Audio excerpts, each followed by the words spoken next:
এইটো টপিকৰ ওপৰত মোৰ ভিডিঅ' বনাব ইচ্ছা নাছিল, কিন্তু বৰ্তমান দিল্লীত যি প্ৰটেষ্ট হৈ আছে, দিল্লী পলিউশ্যন, তাৰ লগত লিংক কৰি মই এইটো টপিকৰ ওপৰত ভিডিঅ' বনাই আছোঁ। এইটো অলৰেডি আমাৰ এসপ্তাহ হৈ গ'ল। চ' কি হয়, হাইলি গবি এটা মাউণ্টেইন আছিল, ভলকেনিক মাউণ্টেইন, তাত ইৰাপশ্যন হৈছে। এইটোৱে আছিল আমাৰ বেচিক নিউজখিনি। চ' কিয় ইৰাপশ্যন হ'ল আমি গোটেইখিনি আলোচনা কৰিম। হেল্ল', দিছ ইজ মি অমৃত। চ' আমি আহিছোঁ নিউজটোলৈ। তো নিউজটোত কি আছিল, আমাৰ 23 নৱেম্বৰ 2025 নিউজ হয়।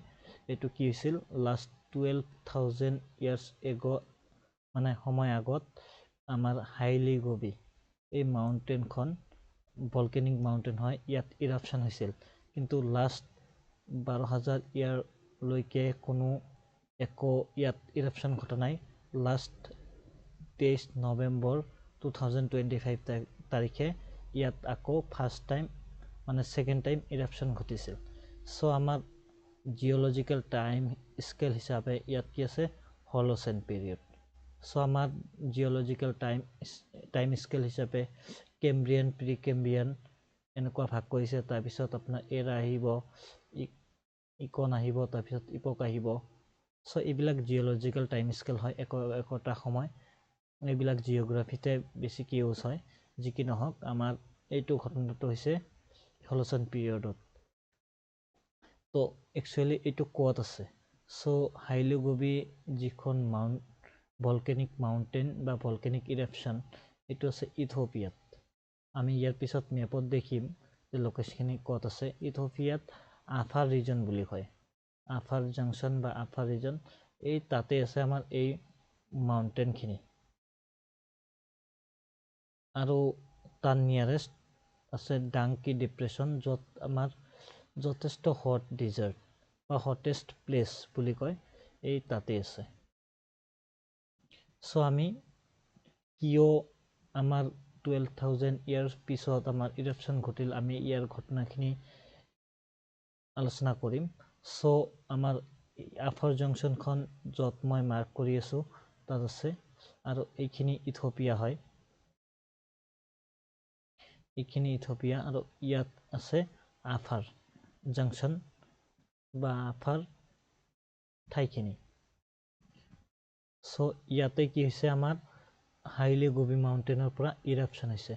কি হৈছে, এই যে আফ্ৰিকাৰ মেপখনত চালে তোমালোকে দেখা পাবা, এইখিনি হৈছে আমাৰ ৰিফ্ট ভেলী। চ' ইয়াত কি আছে, আমাৰ ইষ্ট আফ্ৰিকান ৰিফ্ট ভেলী বা ৰিফ্ট ভেলী কয়। চ' আমাৰ ইয়াত এইখিনি আছে আমাৰ ট্ৰিপল জংচন বুলি কয়, ট্ৰিপল জংচন। তো জংচন মানে ইয়াত আমাৰ প্লেট বাউণ্ডাৰী। তো কি প্লেট বাউণ্ডাৰী? ডাইভাৰ্জেণ্ট। আমি ইয়াৰ আগত গম পাওঁ যে প্লেট বাউণ্ডাৰী, আমাৰ পৃথিৱীত তলত প্লেট আছে, এই প্লেটবোৰৰ জোকাৰণিতেই আমাৰ কি হয়, ভূমিকম্প হয় আৰু আগ্নেয়গিৰি হয়, ভলকানিক ইৰাপশ্যন, আগ্নেয়গিৰি। চ' আমাৰ এই প্লেটবিলাক কিবা কাৰণত একফালে আহে, নহ'লে এটাৰ পৰা আনটো আঁতৰ হৈ যায়। চ' জেনেৰেলি এই দুটা হয়, আৰু এটা আছে ছাইডেৰে গুচি যায়। চ' আমি এইটোত বেছিকৈ ফ'কাছ কৰিম যে আমাৰ এটা ঠাইৰ পৰা যেতিয়া প্লেট দুখন আঁতৰি যায়, ইয়াক কি কয়, ডাইভাৰ্জেণ্ট। তো আমাৰ ইয়াতো ছেম। ওপৰৰ ফালে তোমালোকে যদি লক্ষ্য কৰা, এইখন হৈছে আৰব প্লেটু, আৰব প্লেটু, আৰব ফ্লক, আৰু এইফালে আছে নুবিয়ান প্লেট। চ' মনত ৰাখিবা, নুবিয়ান প্লেট। আৰু এইফালে আছে আমাৰ সোমালিয়ান প্লেট, সোমালিয়ান প্লেট। এইখিনি আছে সোমালিয়ান। চ' আমাৰ কি হয়, ইয়াত প্লেট দুখন আঁতৰি যাই আছে। তো মাজত যিখন ক্ৰেক আছিল, এই ক্ৰেকখন আঁতৰি যোৱাৰ কাৰণে ক্ৰেকখন স্পষ্ট, বেছিকৈ ক্ৰেকখন বুজা যায়। আৰু এই ক্ৰেকখনৰ কাৰণেই আমাৰ কি হৈ আছে, ইয়াত ভলকেনিক ইৰাপশ্যন হৈ আছে, যিটো আমাৰ বহুদিন হোৱা নাছিল। এই ডাইভাৰ্জেণ্ট প্লেট বাউণ্ডাৰীৰ কাৰণে ইয়াত আমাৰ কি হৈ আছে, ভলকেনিক ইৰাপশ্যন। ইয়াত সম্ভৱতঃ পৰৱৰ্তী কালত ভূমিকম্পও হ'ব পাৰে 100% চিয়ৰ নহয় যে হ'বও পাৰে কিন্তু আমাৰ ভৱিষ্যতত কল্পনা কৰা মতে এইখিনি আমাৰ আফ্ৰিকাৰ পৰা হয়তো আঁতৰি যাব ভূবিজ্ঞানীবিলাকেও এই একোটাই কথা সদৰি কৰিছে সো আমাৰ এই মাউণ্টেইন যে আছে সো আমাৰ ইয়াত কি পালো হাইলেগোবি মাউণ্টেইন যে আছে এইটো কি টাইপৰ মাউণ্টেইন তো মাউণ্টেইন নহয় ভলকানিক ইৰপশ্যন যে হৈছে কি টাইপৰ আমাৰ এইটোৰো টাইপ থাকে আমি কি পাওঁ শিল পাওঁ ষ্ট্ৰেটো ভলকেনো আৰু এছ ভলকেনো এই তিন টাইপৰে পাওঁ মেইনলি শিল কাক কয় ষ্ট্ৰেটো ভলকেনো কাক কয় আমি দুয়োটাই কৰিম শিল ভলকেনত কি হয় আমাৰ তলৰ পৰা যি মেগমা ওলায় স্থেনোস্ফিয়াৰ এইখিনি কোৱা হয় স্থেনোস্ফিয়াৰ এইখিনি আমাৰ বেছিক জিঅ'গ্ৰাফিৰ পাৰ্ট এই স্থেনোস্ফিয়াৰৰ পৰা যিখিনি আমাৰ লাভা বা মেগমা ওলায় এইখিনি আমাৰ কি লাভা হয় বেচাল্টিক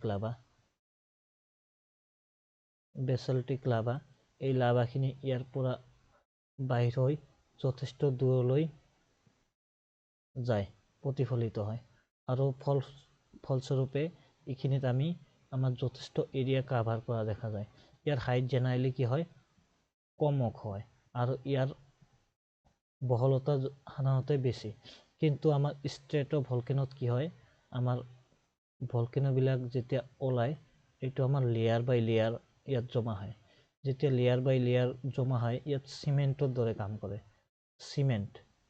চিমেণ্টৰ দৰে কাম কৰে আৰু লেয়াৰ বাই লেয়াৰ যেতিয়া চিমেণ্টৰ দৰে টান হয় এনেকৈ আমাৰ ভলকেনোটো সৃষ্টি হয় আৰু এইটো ভলকেনোৰ হাইটো বহুত হয় আৰু এইটো ক্ষয় নহয় জেনেৰেলি ক্ষয় নহয়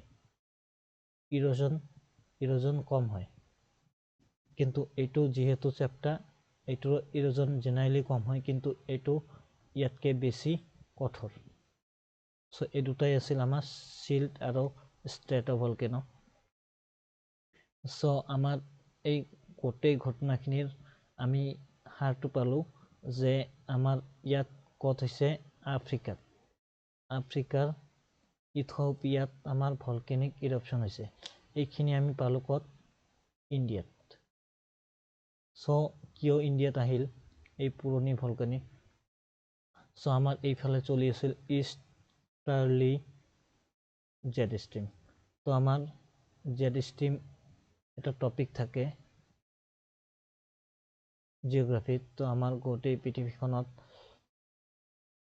ইফালদি এখন দ্ৰুত বেগী বতাহ বৈ যায় ইয়াক কি কয় জেড ষ্ট্ৰীম এই জেড ষ্ট্ৰীমখনেই আমাৰ ইথিওপিয়াৰ পৰা এই এছ আনি ইয়াত ইণ্ডিয়াত ডেপজিট কৰিছে ইয়াত দিল্লীৰ লগত সম্পৰ্ক হ'ল কাৰণ দিল্লীত অলৰেডি পলিউশ্যন যথেষ্ট বেছি ইয়াত AQI নিয়াৰলি 400কৈ বেছি সো আমাৰ কি হ'ল এই এছখিনি আৰু ছালফাৰ ডাই অক্সাইডখিনি আমাৰ দিল্লীৰ আহি ইয়াৰ পৰিৱেশ আৰু বতৰ বিনষ্ট কৰিব ধৰিলে সো বাকীখিনি ইয়াত কৈয়ে দিলোঁ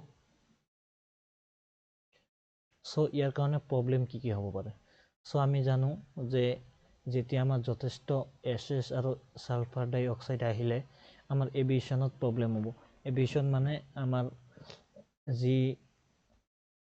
এৰোপ্লেন হেলিকপ্টাৰ আছে এইবিলাক চলাচল কৰাত অসুবিধা হ'ব পাৰে তাৰপিছত যেতিয়া ছালফাৰ ডাই অক্সাইড এটমস্ফিয়াৰত বেছি হ'ব আমাৰ বিভিন্ন প্ৰকাৰৰ বেমাৰ আজাৰ হ'ব আৰু এই ছালফাৰ ডাই অক্সাইড যেতিয়া পানীৰ লগত যোগ হ'ব বা মেঘৰ লগত যোগ হ'ব আমাৰ কি হ'ব এচিড ৰেইন হোৱাৰ লগে লগে এই এচিড ৰেইনে আমাৰ যথেষ্ট ক্ষতি মানে শস্যৰ ক্ষতি সাধন কৰিব চ' এই এছ কেনেকৈ আহিল তাৰমানে ই যথেষ্ট ওপৰত আছিল আৰু এইটো জেট ষ্ট্ৰীমে লৈ আহিল চ' ইয়াত দিল্লীৰ পলিউশ্যনৰ লগত আমি সম্পৰ্কখিনি কৈ দিওঁ চ' দিল্লীত এনেই পলিউশ্যন বেছি গছ কম কিন্তু তাৰ তুলনাত চাইনাও চীনৰ বেইজিং যি চিটি আছিল বেইজিং এইখনো ছেম আছিল কিন্তু তেওঁলোকে এই পলিউশ্যনৰ লগত কণ্ট্ৰল কৰিব পাৰিলে তো যি কি নহওক তাৰপিছততো ইয়াত দি আছে হাইলিগোবি ইজ এন এলিয়েন এণ্ড হষ্টাইল তাৰমানে কিছুমানে কয় গেটৱে টু হেল তাৰমানে আপুনি যদি নৰকত যাব বিচাৰে এই হাইলিগোবিটোৱে হ'ল বোলে ৰাস্তা চ' আমি এতিয়া অলপ ডিফাৰেঞ্চখিনি জানি লওঁ শিল ভলকেনো আৰু কম্প'জাইট ভলকেনোটোক ষ্ট্ৰেট ভলকেনো বুলিও কয় চ' আমি শিল ভলকেনোত কি পাইছিলোঁ আমি ব্ৰড ৱাইড বেছি আৰু এইটোত হাইট বেছি হয় তাৰপিছত এইটো বেচেল্টিক লাভা হয় আৰু এইটোত কি হয় চিলিকা হাই হয় এইটো ইফোচিপ মানে আমাৰ লাভাখিনি বৈ যায় যথেষ্ট দূৰলৈকে বৈ যায় এই ভলকেনোটো সৃষ্টি হয় কিন্তু এইটো কি হয় এক্সপ্ল'চিভ মানে এইটো মানে বমৰ নিচিনা পাথৰ যায় আৰু তাৰপিছত ডাইভাৰ্জেণ্ট প্লেট বাউণ্ডেৰীতে আমি এইটো দেখা পাম এইটো মনত ৰাখিবা এতিয়া প্ৰিলিমছৰ কাৰণে কুৱেশ্যন হাইলিগোবি দিয়া আছে কনচিডাৰ দি ফলোয়িং এবাউট হাইলিগোবি it is located rift valley of Tanzania এইটো ভুল it is recently equipped after dominance of 12,000 years এইটো এনচাৰ কি হ'ব অনলি বি চ' আমাৰ ইয়াৰ কাৰণে মেইনছৰো কুৱেশ্যন দি আছে চ' যিহেতু APSC মেইনছ দিব তেওঁলোকে কুৱেশ্যনটো চাব পাৰে discuss the geographical significance of upper triple junction and how the region এইটো তোমালোকে লিখি এনচাৰ দিব পাৰা আৰু ইয়াৰ যিখিনি লিখিব লাগে তাৰে মই বহুখিনি বস্তু ইয়াত আলোচনা কৰিছোঁ চ' আজিৰ কাৰণে ইয়াতেই ধন্যবাদ